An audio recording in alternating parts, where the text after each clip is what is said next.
продолжение тех добрых приветственных слов, которые вы обратили в наш адрес, я хотел бы добавить, что действительно Карлсруhe это колыбель, где происходит изучение работы над атомом, где изучается все, что с ним связано. И там работают, с одной стороны, ученые высочайшей компетенции, признанные на международном уровне, которые занимаются вопросами ядерной энергетики, но с другой стороны, есть и просто люди, извините за такое выражение, достаточно мягкое, которые мало разбираются в этом деле, но пытаются подсказать.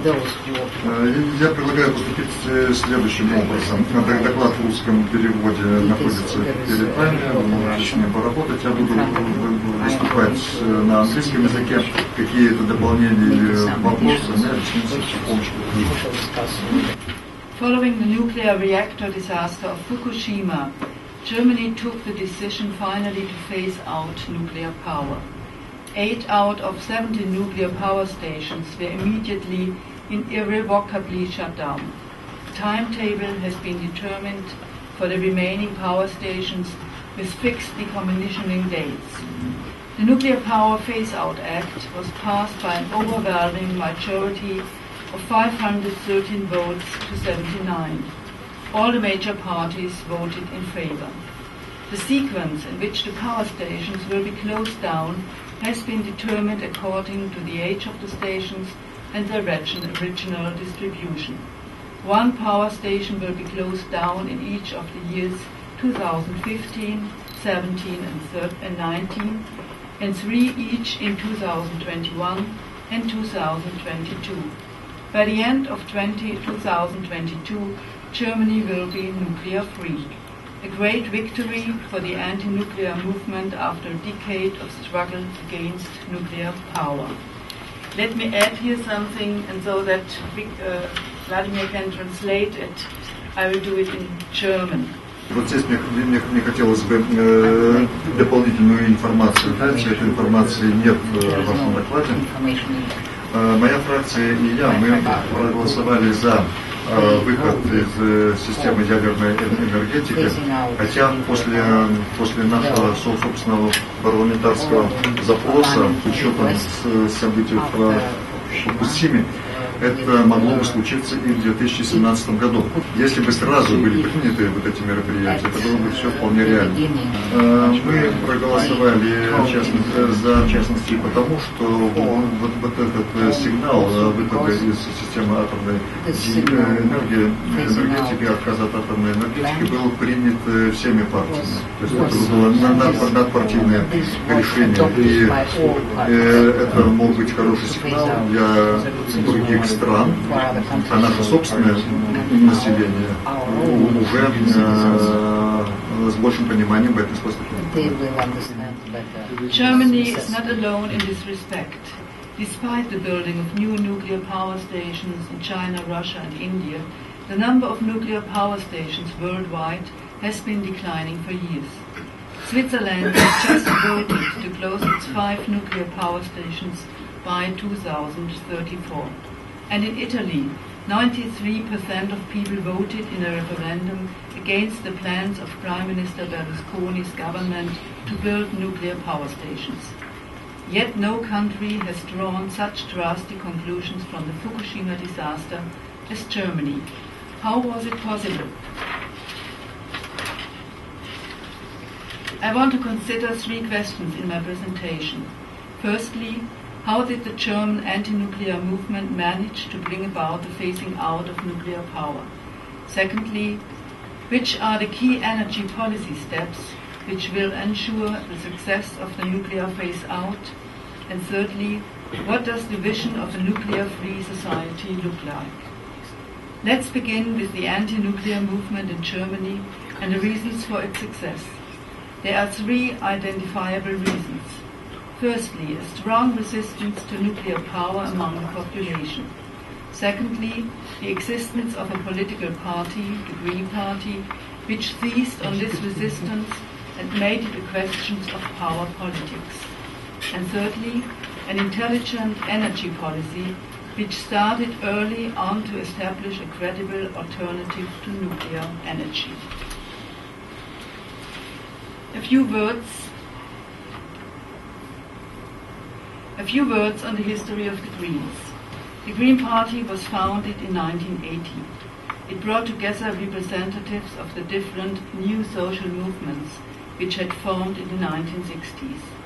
The environmental movement, peace movement, women's movement, anti-nuclear movement, and so on. The membership of the new party was highly diverse, ranging from conservative nature conservationists to radical anti-capitalists. The issue of nuclear power always featured in election campaigns. Below you can see green elections posters from 3 decades. Because there was the Green Party, voters could always vote against nuclear energy at the ballot box. This effect was clearly evident in the elections to the Landtag after Fukushima. In the state of Baden-Württemberg, the Greens made sensational gains, while all the other parties lost. The graphic top right shows the shift of votes between the parties. The Greens have been running the state government since spring 2011. The high-tech, business-friendly federal state is now governed by a Green state premier. It took a long time to arrive at this point. In 1983, the Greens entered the Bundestag for the first time. The Green Party assumed governmental responsibility firstly at land level and then, with effect from 1998, at federal level. The SPD Green federal government lasted until 2005 and achieved energy policy successes such as the first Nuclear Phase-Out Act, the introduction of eco-taxes and Renewable Energy Sources Act. Since 2011, there has been a Green state premier. In the Federal Republic, the state governments have the right, via the Bundesrat, which is the second chamber of parliament representing the states, to be involved in decision-making and have possibilities of exerting influence. This helped to increase the pressure on the pro-nuclear conservative parties. How did this happen?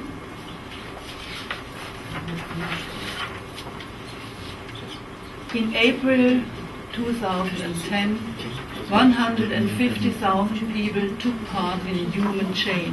I would like to add something here. They did it, I do it first in English and then in German. They did it because the federal government of CDU and FDP that had started in 2009 intended to extend the operating times of the nuclear power plants. И они это сделали, потому что СДУ и ФДП предполагали продление сроков работы станции, поэтому люди расширились. After Fukushima, 200,000 people throughout Germany demonstrated in favor of an end to nuclear power. Why have so many people in Germany, in particular, turned against nuclear power? 2 possible explanations. Number 1, during the Cold War, the conflict between 2 opposing systems cut right through the divided Germany. 2 power blocks with nuclear weapons faced off against each other in Germany. The fear of atomic war made people think critically about nuclear power, too, because of the difficulty of separating military and civil use. Number 2, Chernobyl. The radioactive cloud reached Germany and made the dangers of nuclear power tangible to everybody. The controversy surrounding the shipment of nuclear waste proved one effective focus for the protests against nuclear power. When the shipment was planned, thousands attended demonstrations and non-violent rail and road blockades. This repeatedly brought the conflict to the public's attention. The media reported on it, and politicians had to explain why they wanted to stick with nuclear power despite public resistance. The fight to win the hearts of electricity consumers played out on a different level. Environmental, consumer, and anti-nuclear organizations joined together to campaign. They lobbied consumers to change over to green electricity providers in their own personal nuclear phase-out action. Do the nuclear phase-out yourself. Hundreds of thousands answered the call. While the economic loss to the nuclear power companies was limited, the damage to their image was substantial. The Renewable Energy Sources Act of 2000 counts as one of the greatest achievements of the SPD Green coalition era. The Act introduced a fixed feed-in tariff for electricity generated from renewable energies, triggering a boom which is illustrated in this graphic. There was rapid growth in electricity produced from wind power, biomass, and, in recent years, solar power. Perhaps I would like to add again a sentence. Ich würde gerne etwas hinzufügen. Успех закона о возобновляемых энергиях напрямую зависит от принятия закона выхода отказа от атомной энергетики. Поскольку закон об отказе от атомной энергетики готовит уже общую рамочную схему определения постепенного снижения электровыработки и, соответственно, нагрузки на сеть гигаватт. И таким образом закон о возобновляемых электроносителях сделал все необходимое, чтобы поставщики вот этой электроэнергии из альтернативных источников носителя получали необходимое обеспечение.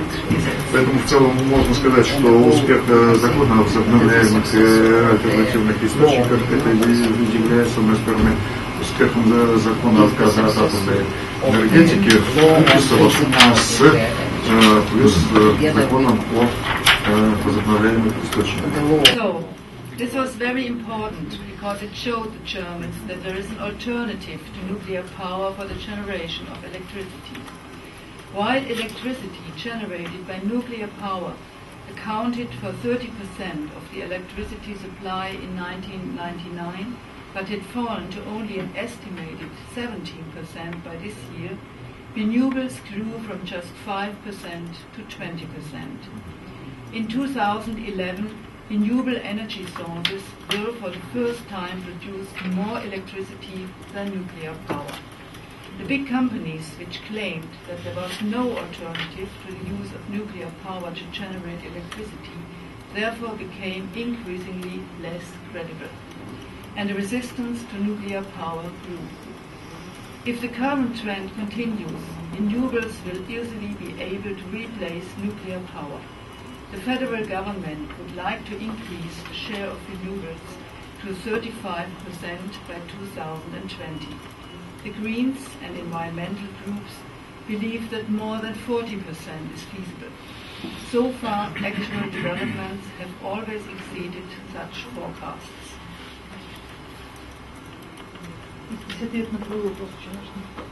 This brings us to the questions: what will Germany's new electricity supply look like without nuclear power?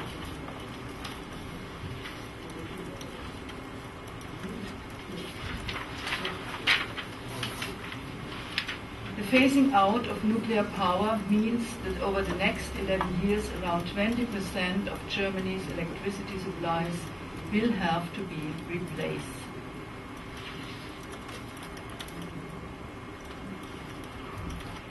There has been a steady growth in land-based wind energy in Germany. Installed wind power capacity currently stands at 27,000 megawatts. There will be no problem reaching the target of 36,000 megawatts by 2020.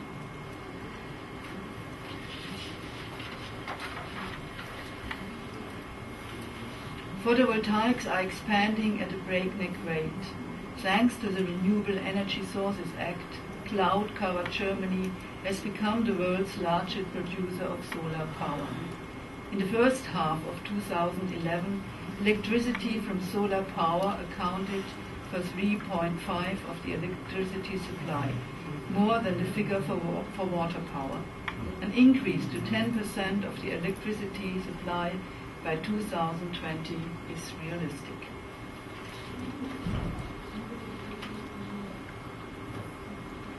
Along with renewable energies, energy saving and energy efficiency are central to the switch to sustainable energy structures. So far, Germany has not been able to replicate the success of renewable energies in the area of energy saving and efficiency. Germany can learn much here from Japan. For example, the Top Runner program, which commits manufacturers of electrical appliances to make increasingly efficient products. Other important measures are ambitious efficiency targets, a public fund to promote energy-saving measures, a statutory obligation on energy providers to introduce energy-saving measures with respect to their customers. In addition, we want to and must invest in researching and establishing smart energy networks and new storage technologies.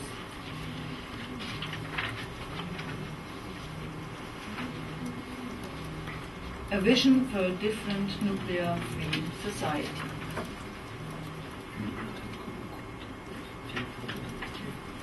An energy supply based on renewable energies will be decentralized. It will rely not on a handful of large power stations in the hands of powerful electricity companies, but on hundreds of thousands of generating facilities in the hands of normal citizens and small companies. Today, 4 major companies dominate the electricity market in Germany. Their monopoly generates billions in profits for them at the expense of consumers.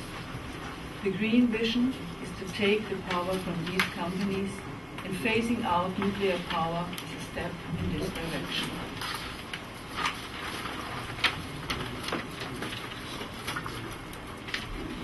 Today, some 370,000 people in Germany work in the renewable energy sector alone. Only 30,000, by contrast, work in the nuclear industry. This shows how switching to ecological structures can be a motor for new and good jobs.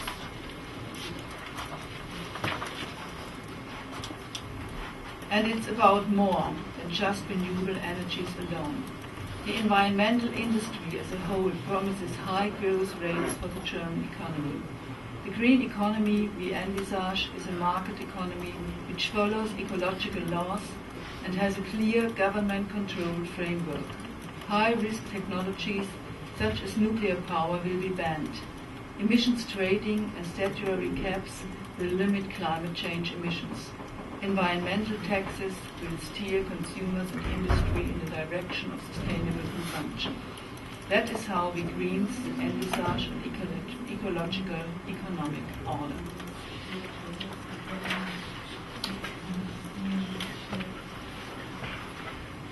And before I end with the words of the UN Secretary General Ban Ki-moon, I want to add, for me as nuclear policy spokesperson for the Alliance 9 and the Greek parliamentary group in the Bundestag, the main focus after the phasing out of nuclear power will be on the problem of final storage. We want to find the most suitable final storage site for nuclear waste in Germany. We emphatically reject efforts to find a final storage site for German nuclear waste abroad. Just last winter, my parliamentary group was able, by applying public pressure on the ministry responsible, to thwart an attempt to ship banned nuclear fuel to Russia, and that means to Mayak. From the point of view of national responsibility and international solidarity, I believe that every country which has opted to produce electricity generated by nuclear power and hence nuclear waste must solve the problem of disposal here and now. Now let me end with these words. The financial crisis and the climate crisis pose huge challenges, but there is one common solution for both, the green economy. Thank you.